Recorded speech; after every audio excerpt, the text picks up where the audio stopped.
Jeshi la Polisi Kanda Maalum ya Dar es Salaam linaendelea kupeleleza kwa uzito mkubwa tukio la mauaji ya mtu aliyetambulika kwa jina la James Rogers Temba. Jeshi la Polisi Kanda Maalum ya Dar es Salaam linaendelea na uchunguzi wa tukio la mauaji ya kikatili ya mwanafunzi wa chuo cha IFM James Rogers Temba ambaye mwili wake ulikutwa ukiwa hauna kichwa katika mto Msimbazi, eneo la Kipawa, Ilala. Kwa mujibu wa taarifa ya polisi, mwili wa marehemu ulionekana ukilea majini mnamo Aprili 30 ya mwaka 2026, jambo lilozua taharuki miongoni mwa wananchi na kuanzisha uchunguzi wa kina.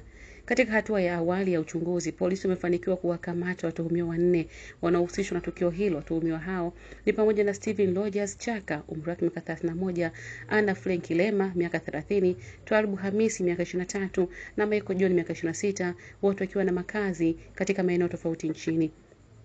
Jeshi la polisi limesema linaendelea kukusanya ushahidi zaidi, ikiwemo uchambuzi wa vielelezo muhimu vinavyoweza kusaidia kufanikisha uchunguzi huo na kufikisha wahusika mbele ya vyombo vya sheria.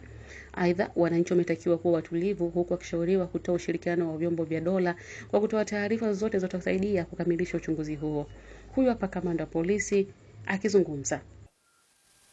Huyu alikuwa ni mwanafunzi wa mwaka wa pili wa chuo cha usimamizi wa fedha, yani IFM, ambacho kipo jijini Dar es Salaam, ambaye mwili wake ulikutwa unaelea kwenye maji yaliyokuwa yanatiririka katika mto Msimbazi, eneo la Kipawa, Ilala, tarehe 30 mwezi wa 4 mwaka huu wa 2026, huku mwili huo ukiwa hauna kichwa.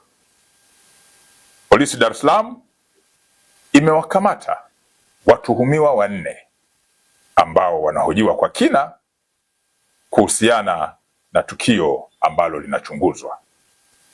Watuhumiwa waliokamatwa na wanahojiwa ni pamoja na Steven Rogers Chaka, huyu ni mbungu, ana miaka 31, ni afisa maabara mkazi wa Hai mkoani Kilimanjaro. Amekamatwa pia mwanamke mmoja ambaye ametambulika kwa jina la Anna Frank Lema maarufu kama Happiness. Huyu ni Mchaga mwenye umri wa miaka 30, lakini ni mkazi wa eneo la Tabata Chang'ombe. Amekamatwa pia mtu aliyefahamika kwa jina la Twalbu Hamisi maarufu kama Mputo mwenye umri wa miaka 23, mkazi wa Kigogo Kati, Kinondoni, jijini Dar es Salaam. Amekamatwa mtu mwingine wa 4 ambaye ametambulika kwa jina la Michael John maarufu kama Tambali mwenye umri wa miaka 26. Huyu ni mkazi wa Kigogo, Kinondoni, jijini Dar es Salaam. Vipo pia baadhi ya vielelezo ambavyo vinachunguzwa kuhusiana na tukio hilo.